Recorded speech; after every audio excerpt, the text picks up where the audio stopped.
Povo de Roma, bem-vindo ao canal A Roda, o lugar onde você entende sim qual carro deve comprar. E hoje eu estou aqui com ele, novamente, Chevrolet Onix Hatch Premier 2, a versão completona do líder de vendas do Brasil. Em dezembro, por exemplo, ele vendeu mais de 21 mil unidades, obviamente junto com aquele modelo antigo, né, que também é tratado agora como Onix Joy. Pois bem, eu venho fazer esse vídeo bem diferentão aqui, meio estilo vlog, justamente porque a gente já fez uma avaliação completa tanto dele quanto do sedã. Mas desta vez, este carro aqui foi o meu companheiro de férias e eu rodei mais de 1.200 km com ele, tanto na cidade, quanto na estrada, quanto com etanol, quanto com gasolina, e vou contar para você tudo o que agrada e o que desagrada nele.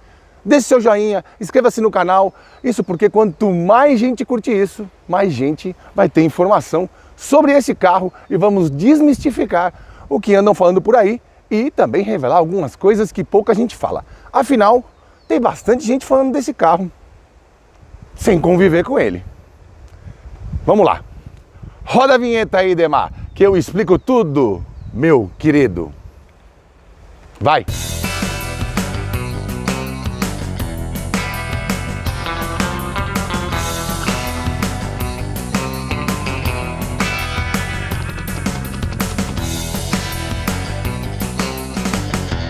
Uma das coisas mais importantes deste vídeo é que rodamos com os dois tipos de combustível, justamente para entender se ele perdeu potência depois do recall, se esse recall deu tudo certo mesmo, afinal aquele carro que pegou fogo era abastecido com gasolina.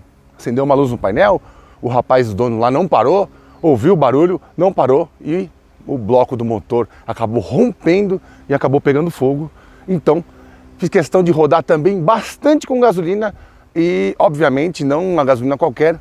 Abasteço sempre em postos de confiança. Já conto como é que foi o consumo com etanol e como é que foi o consumo com gasolina, tanto na cidade quanto na estrada. Outra coisa legal a salientar é que esta aqui, ó, é a visão que você vai ter dele sujo, justamente.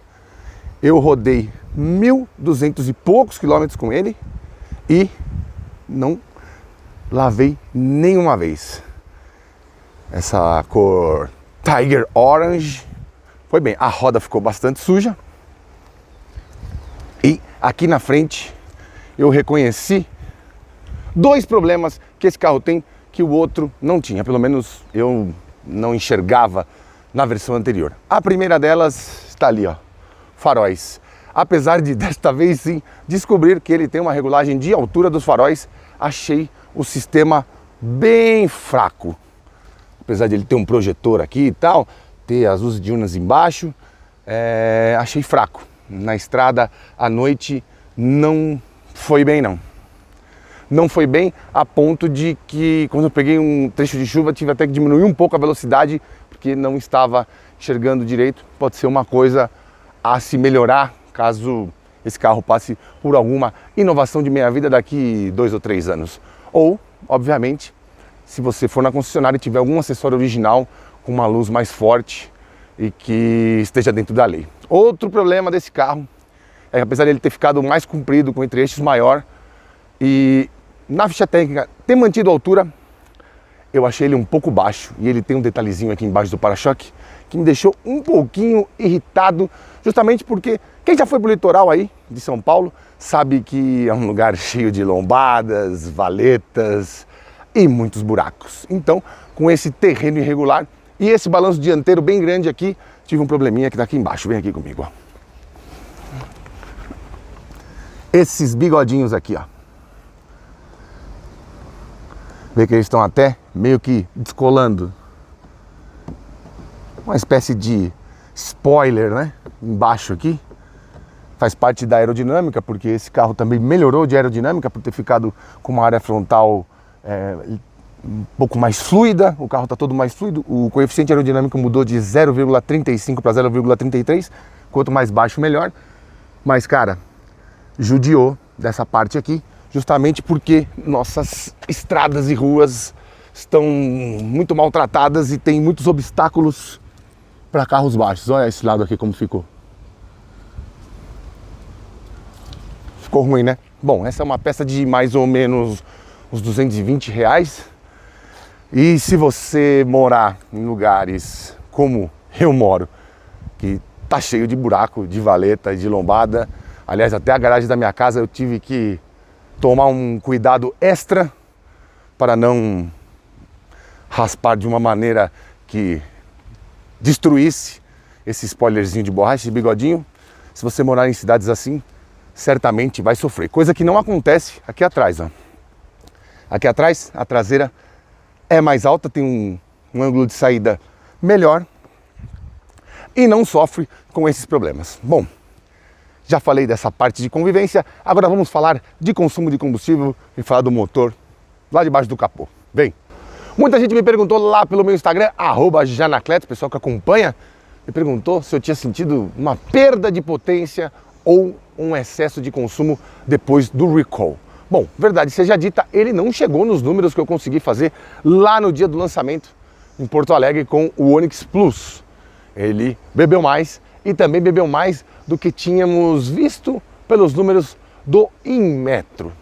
Bom, vamos lá. De potência, não senti nenhuma perda significativa, apesar de que meus amigos do Motor One, um abraço aí pro Fábio Trindade, pro Léo Fortunati, testaram o mesmo carro antes e depois do recall e ele foi pior, tanto em aceleração quanto em consumo de combustível. Eu aqui consegui medi-lo, esse carro aqui, o hatch, já veio com o recall, não é mesmo? E consegui medir aqui o consumo de combustível e compará-lo com o Inmetro. Então vamos lá, estou com a minha colinha aqui. Segundo o Inmetro, este carro, com este motor, faz 8,3 km por litro de etanol na cidade. Eu não passei de 7,7 km por litro. Tudo bem que São Paulo é uma cidade complicada, muito trânsito em dezembro, né? Em janeiro nem tanto, mas em janeiro eu já estava no litoral, aí não peguei tanto trânsito para andar na cidade. E já estava com gasolina, mas com etanol, 7,7 km por litro contra 8,3 divulgados pelo Inmetro.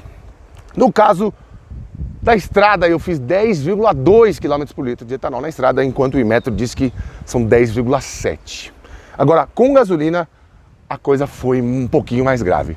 Tudo bem que pode ser que eu tenha abastecido num lugar que, por obra do destino, podia estar com mais álcool, mais etanol na gasolina do que deveria. Mas eu consegui 9,2 km por litro de média na cidade, uma velocidade média de 28 km por hora, estava bem travado em São Paulo, na semana que nós testamos o consumo de combustível com gasolina na cidade, enquanto o Inmetro diz que ele faz 11,9, então uma diferença razoável, né? 2,7 km por litro a menos. E na estrada também. Na estrada pegamos uns trechos de descida e subida de serra, consegui média de 13,4 km por litro, enquanto no Inmetro eles dizem que faz 15,1 km por litro. Não cheguei nessas médias. Em compensação, quando eu fui no lançamento do Onix Plus, eu consegui chegar nas médias divulgadas de quase 20 km por litro na estrada com o carro antes do recall. Agora espero pegar um Onix Plus em outra versão, não na Premier, né? Vamos ver se em breve eles têm a LTZ e aí a gente bater esses números, ver se o recall mudou como o carro bebe combustível. Em resumo da ópera, eu achei um pouco beberrão por ser um 1.0 de 3 cilindros turbo. Já tive experiências de viagens bem longas, por exemplo, com Up TSI, obviamente, câmbio manual, e o carro ser mais leve e menos potente, culminam em que ele beba menos, mas foi bem menos. Eu já cheguei a fazer numa viagem de São Paulo, Rio de Janeiro, tanto na ida quanto na volta, uma média de 18,2 km por litro, real, e esse carro aqui ficou pelo menos 5 km por litro a menos. Outra coisa que incomoda um pouco, e me incomodou, é que esse carro aqui perdeu capacidade do tanque de combustível. Pois é, agora ele tem apenas 44 litros. Na geração anterior, na verdade a geração Joy, né, que ainda é vendida, tinha 54 litros, perdeu 10 litros, então você tem a sensação de que esse carro bebe ainda mais porque você para mais vezes para abastecer. Agora vamos falar de pormenores que muita gente se interessa na parte dinâmica e como que é conviver com ele mais de 1.200 quilômetros. Vem comigo, meu querido e minha querida. Mas antes da gente conhecer lá dentro, vamos falar um pouquinho aqui sobre o porta-malas. Muita gente me questionou que eu disse que até falar uma coisa aqui, eu acho que ainda continua um pouquinho torto esse turbo na tampa, a exemplo do que aconteceu com o sedã, mas aqui no hatch um pouco menos, né? Bom, muita gente me questionou porque eu falei que a Chevrolet falou que mesmo ele tendo ficado menor, ficou melhor o porta-malas. Na verdade, ele perdeu 5 litros de 280 para 275 litros, mas essa disposição aqui, ó, mais quadradona, ajuda bastante na hora de você colocar as malas. Outra coisa que quem tem filho pequeno vai pra praia, que nem eu fui, teve bastante gente que falou sobre isso na internet, a gente ir pra praia com os filhos para ver o mar e tal. É importante porque as coisas das crianças vão aqui, ó, enche de areia, tal, bola, baldinho, pá, e o carpete na verdade fica, ó, limpinho. Pois é, como a gente quer sempre agradar as crianças, né? E sempre preza para que elas consigam brincar e se divertir quando estão de férias, é importante ter isso aqui. Esse carro aqui também tem top tether para você amarrar a cadeirinha, né? Prender a cadeirinha do seu filhotinho e a possibilidade de 2 cadeirinhas. Gostei bastante desse desenho aqui, ó. Essa assinatura de LED é bem legal. Bom, o carro é bem interessante e apesar de ter perdido tanto essa medida de porta-malas, esse porta-malas desse carro foi cheio, né? Nós fomos em 8 pessoas para lá, imagina. Com 2 carros, né? O outro carro era um Sandero, que você também vai ver aqui. E vai ser inevitável fazer comparações do quanto esse carro é evoluído frente ao Sandero. Esse carro foi bem cheio e eu achei bem interessante o porta-malas. Sinceramente, também senti o que a Chevrolet falou, de que a disposição do porta-malas às vezes importa mais do que a litragem, né? Ele é um porta-malas bem extenso, não é muito volumoso, mas tem uma boa extensão ali, especialmente para você colocar as malas. Agora sim, nós vamos lá dentro conversar sobre como é conviver efetivamente com esse carro, para a gente não ficar naquela só de achismo, né? Bom, vamos lá. Primeira coisa que eu passei assim, não foi bem um perrengue, foi uma coisa que eu fiquei um pouco com medo. Às vezes quando você vai ligar aqui para o start stop, se você não aperta e segura, ele não liga. Mas às vezes liga. Às vezes só de encostar, ele liga. Mas às vezes quando tá frio, não sei, ele dá umas... Eu vou até tentar fazer de novo, ver se isso acontece. E aí você aperta e segura, ele dá a partida e não... Como se não segurasse, sabe quando você dá a partida na chave, você dá só um clec e não segura? Então, às vezes isso que acontece, parece que tá com a vela molhada, sabe? Mas enfim, aqui não está acontecendo, ó. Mas porque o carro tá quente, né? A gente tá longe aqui, tô longe da minha casa. Mas enfim, foi uma das coisas que aconteceu. A iluminação aqui, ó, muita gente falando que a iluminação aqui só com uma troca no componente do chicote. Nesse carro aqui que a gente tá, não acende mesmo. Outro probleminha aí que deve ser solucionado nos recalls brancos que a marca anda fazendo. Falaram também de vazamento de combustível. Eu vi um vídeo bem impressionante, postado até acho, pelos meus amigos do UOL. Um abraço aí pro Vitinho, Vitor Matsubara, siga lá, @Vitorin. E o dono de um Onix hatch turbo, se não me engano era um LTZ, ele ligava o carro, porque tem um componente Y, né, que faz a ligação da bomba, né, do tanque de combustível, passando pela bomba, quando dá a pressão, ele manda para as câmaras, para o motor, e esse componente Y estava fora da especificação. Quem já preparou o carro sabe, né, quando você prepara um carro com etanol, um turbo com etanol, você não pode usar as mangueiras de gasolina, né, é outra pressão. E vice-versa. Na verdade, os componentes, se você faz uma preparação com etanol ou com gasolina, os componentes são diferentes, são outras especificações e deve ter uma especificação certa para flex, né? Para atender tanto a maior pressão de etanol, porque ele é um combustível mais volátil e que demanda mais combustível, né, na hora de você acelerar, por isso que o carro é mais potente. E para gasolina deve ter um ponto de equilíbrio aí, e esse Y não estava dentro da especificação. Então dizem que a Chevrolet está trocando isso paulatinamente. Mas se você não for fazer a revisão, né, de 10 mil, ou antes dos 10 mil, se você tiver esse problema, vai ficar com ele, vai perder um combustível e vai ficar bem bravo, né? Porque dá uma raiva danada quando você passa por isso. Nossa Senhora. Bom, vou falar aqui também do que a gente falou de consumo. Deixa eu até pegar essa câmera aqui, ó. Acho que vai ficar mais fácil. O que a gente falou de consumo de combustível. Vou por aqui, ó. Vê se daí consegue ver. Rodrigo Machado, daí consegue ver?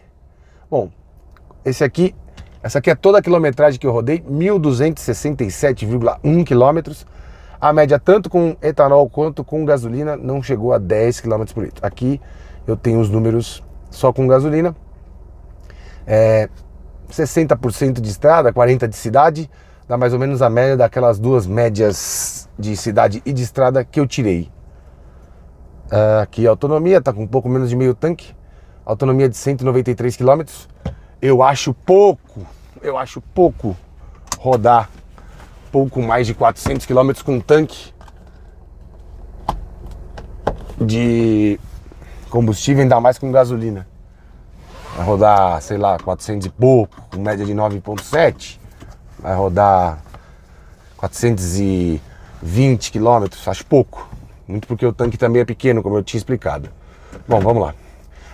Outra coisa que a gente já pode falar parado aqui. O som. Achei fraco. Doía menos ter contado mal pela raiz. E eu aqui. Episódio! Depois que eu tentei, eu me diminui. Ó, o volume tá quase no último, ó. Você não cuidou. Podia ter um sonzinho um pouquinho melhor. Não ia ficar assim tão mais caro. Coisa boa.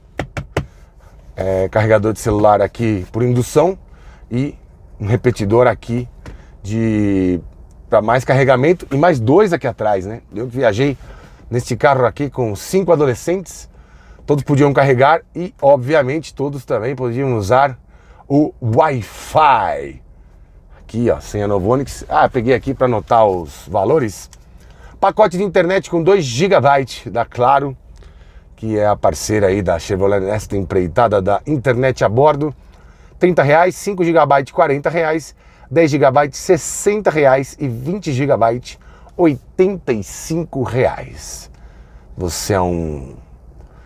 Às vezes você tem um plano pequeno no celular, né? Você pode complementar com esse aqui toda vez que você for andar. Às vezes a pessoa que trabalha na rua em vendas, né?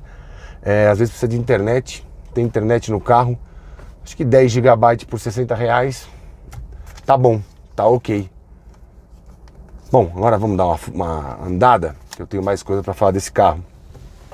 Especialmente porque, ao mesmo tempo que fiquei com esse carro, fiquei também com o Renault Sandero Stepway. E é impossível dissociar um do outro, porque mais ou menos o mesmo preço, né? O Stepway, o Renault não é mais Sandero Stepway, é só Stepway. É muito difícil dissociar um do outro, porque mais ou menos o mesmo preço, apesar de propostas bem distintas, né? O Stepway é uma tentativa de ser um mini SUV, mas... e plataformas completamente diferentes também, né? Uma plataforma bem mais simples do Sandero do que esse aqui. Esse carro aqui é muito mais prazeroso de andar, tanto pelo motor turbo quanto pelo câmbio de 6 marchas e não CVT. Outra coisa que eu senti uma diferença interessante foi a sensação dos freios. Os freios desse carro aqui são mais firmes, mas tem uma coisa nesse carro que me incomodou um pouco, especialmente na hora de entrar numa garagem e tal. Esses retrovisores são grandes demais, cara. São muito grandes mesmo. Outra coisa que você não sofria com o carro anterior, e era um dos capítulos do sucesso do Onix, vender tanto e agradar tanta gente: suspensão macia. Eu fui pro Guarujá, quem conhece o Guarujá sabe, tem muitas ruas ali, por dentro ali, que ainda são da praia moda antiga, né? Anos 70, 60, até 80. Tem muita rua de terra ali, esburacada. Eu vou passar no famoso buraco aqui da aldeia, ó. Cara, é uma pancada, hein? Quero andar num carro com roda aro 15 pra ver se essa diferença de sensação não tá no tamanho das rodas. Achei a suspensão um pouco dura. E, cara, quando você pega a rua esburacada, todo mundo sofre. Como diria a Marília Mendonça, todo mundo vai sofrer. Eu tive essa sensação bem nítida e aí consegui me colocar no lugar de você aí, que é mais do interior do país, que vive questionando, especialmente no vídeo que eu fiz da SW4, que a gente aqui de São Paulo não sabe a qualidade das estradas por lá. A gente não sabe mesmo, só quem vive aí sabe. Ali no Pará, no Amapá, no Amazonas, no Tocantins, no Maranhão. No Maranhão ainda conheço um pouco. No Nordeste também, né? Tem estradas bem ruins. Por isso que a SW4 é tão venerada, né? Hilux e SW4, paus para toda obra, são tão venerados no interior do Brasil, porque aguentam passar por esses locais sem muito sofrimento e sem se deteriorarem, né? Por isso que muita gente prefere os Toyota do que pagar 260, 270, 280 mil no Toyota do que no Audi, no BMW, no Mercedes ou num Volvo, um SUV desse nível muito mais tecnológico, refinado, mas que talvez não aguente essas pancadas. Passei por isso com esse carro e, sinceramente, ele sofre bem mais que o antecessor, viu? Mas é muito mais que o antecessor. Entre as considerações que eu devo fazer muita gente reclamou desse banco, falou que o banco era de Chevette e tal, cara. Posição de guiar muito boa, consigo ficar bem baixo aqui, mesmo com esses 1,90 m e 100 e poucos quilos. Na verdade, em 2019, 2018 para 2019, eu prometi perder 10 quilos, prometi para mim mesmo, né? Vou perder 10 quilos. Agora em 2020 eu renovei a promessa, só que agora faltam só 16. Tá embaçado. Passou dos 35, a ladeira abaixo, viu, querido? Se você não fizer um exercício todo dia que não seja levantamento de copos, você tá na roça. Bom, voltando ao fato aqui, desempenho muito legal. Cara, andei na estrada assim, sem sofrimento, tanto subida de serra, para fazer ultrapassagem em vias de mão única, né? Não, é mão dupla em via única, que não é pista duplicada. O carro responde muito bem. Não senti essa perda de potência que muita gente, por achismo ou por, sei lá, que não vai com a cara da gravata, falou que perdeu potência tal, sem passar em dinamômetro, nada. Não senti isso. Não passei o carro no dinamômetro também. Não consegui tempo hábil, porque apesar das férias, as férias na verdade são longe de São Paulo, e antes dela trabalhei com afinco até o dia 28 de dezembro. Muita gente aqui em São Paulo emenda, né, faz desse período um recesso, então não consegui passar o carro no dinamômetro. Mas se há alguma perda de potência real, a gente tem que fazer da seguinte maneira: pegar um carro que não passou pelo recall, passar no dinamômetro, e aí depois que fizer o recall, passar de novo, para ter certeza que a mesma unidade perdeu potência depois do recall. Fora isso, não tem base científica nenhuma. E apesar de muita gente não gostar, é a ciência que trouxe o mundo até aqui, tá bom? E impressionante é com 2 S. Mas não é isso. Achei o carro interessante, achei o carro muito bom de conviver, não tive problema nenhum, não acendeu nenhuma luz no painel, não tive problema mecânico, não tive problema de nada, não furou pneu, não faz barulho da suspensão, o motor não vibra mais. A exceção desses probleminhas que eu tive, de iluminação não ser muito legal e tal, cara, não vou antecipar o meu veredito, mas foi um carro bem legal de conviver e, sinceramente, bem mais legal de conviver do que o Stepway. Tanto que eu viajei com os dois, né, para fazer quilometragem.